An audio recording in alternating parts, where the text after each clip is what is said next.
Trump was the first love within dance, but I originally started with breaking and popping.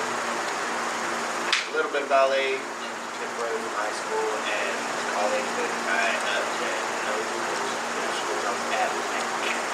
So there, just stuck to the drum community, street style dances, everything. Jukebox is where I started to find more love for choreo. Originally did that with the Ghost Fam, but it wasn't really choreo. It was like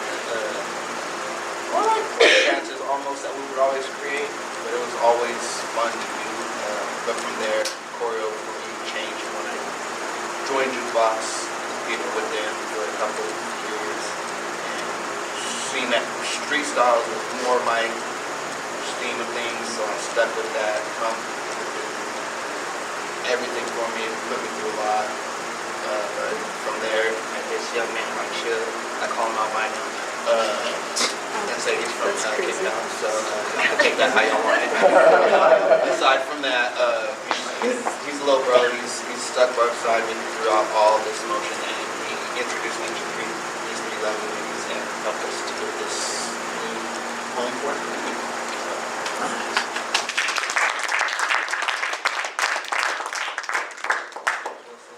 Oh, I'm the VP, sorry. Yeah, I'm president of Girls. So this, little background about me. I did just about every style of dance I could get my hands on from the age of 5 to 17. And then found my groove in prom and just went full into it. I was in the ASU dance program for a period of time. But this whole thing started almost on sheer coincidence. You know, I knew Kaya, but this all started from us taking Skills Fam to a showcase. Like, that's how this all started. It was like, hey, they have an open showcase at AZNA, and I go to Skills Fam, like, hey, do we want to go do this? We haven't showcased in a while. When we get there, the energy. I was part of Jukebox from late 2012, very consistently up until pandemic. Competing, training in the fabric of Jukebox, very deep. And the feeling that I got from being in that room and experiencing that was familiar to me. It was familiar to me. The love, the passion, the craft, the care for doing it right. That was, it brought me back home.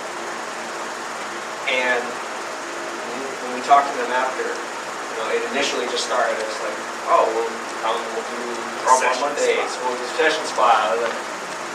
But through the process of developing this and seeing that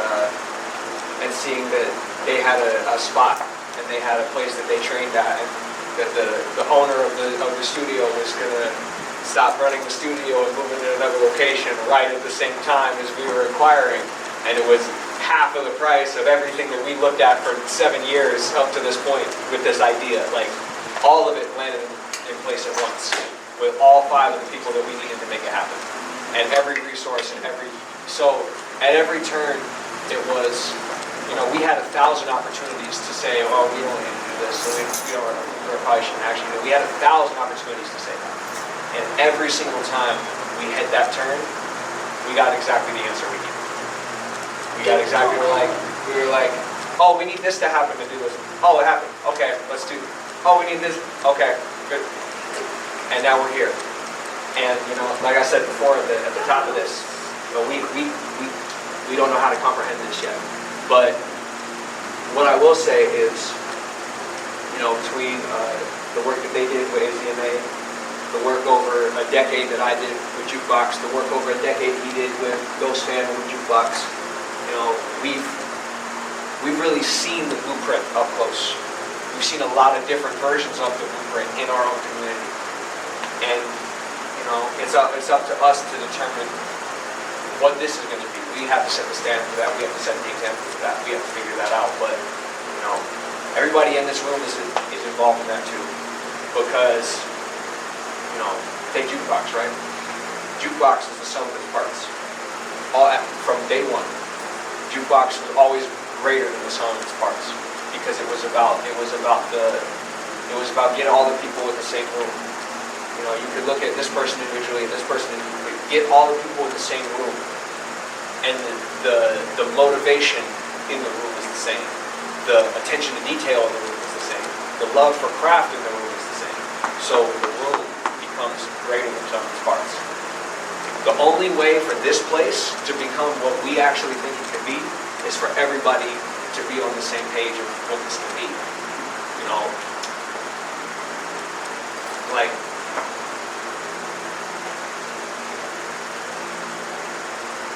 community is beautiful. Community is beautiful. And we have one of the stronger dance communities in the United States. We have one of the stronger dance, I'm going to say that again. We have one of the stronger dance communities in the United States right here in our backyard. In terms of camaraderie, in terms of respect level, for the past, for the present, for the future, in terms of consistency at sessions, ciphers, events, places like this, places like Jukebox, places all over the place, places like Trill, everywhere. You know, this is a really, really special community with really important pioneers like House. You know, none of us would be here without House. You know, Leah Ray, House taught my teachers. Leah Ray, like, House was their teacher. They credit House with where they're at. Like, none of us are here without House. None of us are here without Mr. Blue. You know, I care about that stuff. We care about that stuff. We care about that stuff. And we're gonna preach that. We're gonna preach what we practice right here. I kind of went rambling, but It was beautiful. thank you.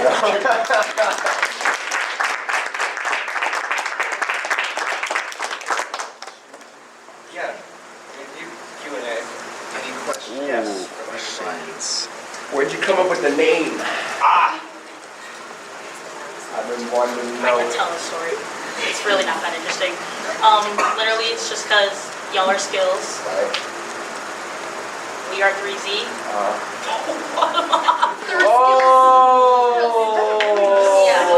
Yeah. At first I thought it was real, but I was like, It's real. See? Yeah. We went through a lot of versions. Oh, I should know, because he's here. JR Skills, back here at Street Cred, designed the logo.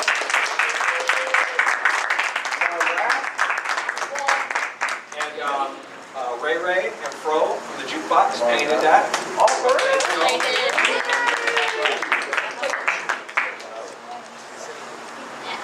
and then just real quick as well, while we're on up here, this is a big thank you to Wesley Yes. specifically.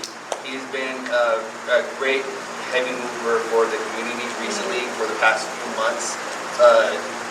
For videography specifically, he's made sure that everybody who is a part of the community, that he's been at sessions and everything to make sure that they are up on some type of platform that they are able to be seen in some form of way. He is not able to be here currently, but he's gifted us to utilize his equipment for today. So I want to say a great thank you for that specifically, because we wanted to document this, and what better way to use some good quality equipment. Wesley is the reason for that today as well, so I appreciate him for that. Any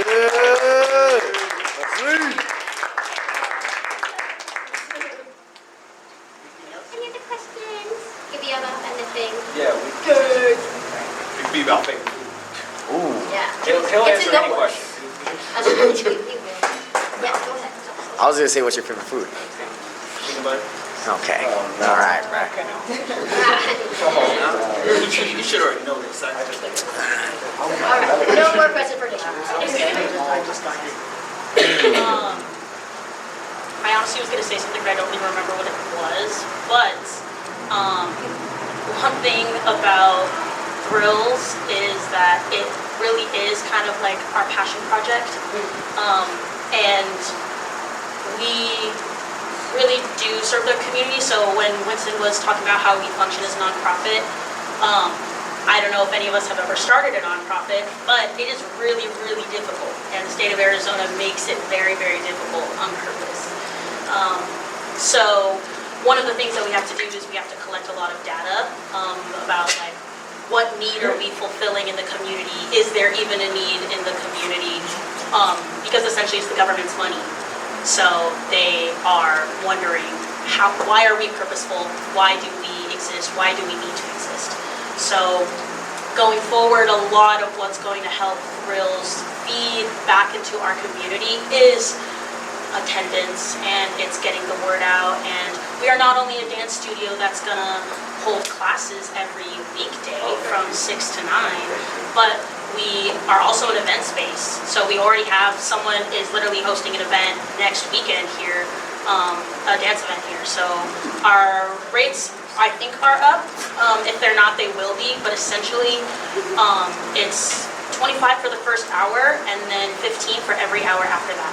So compared to any other space in Arizona, we are the cheapest. Yeah.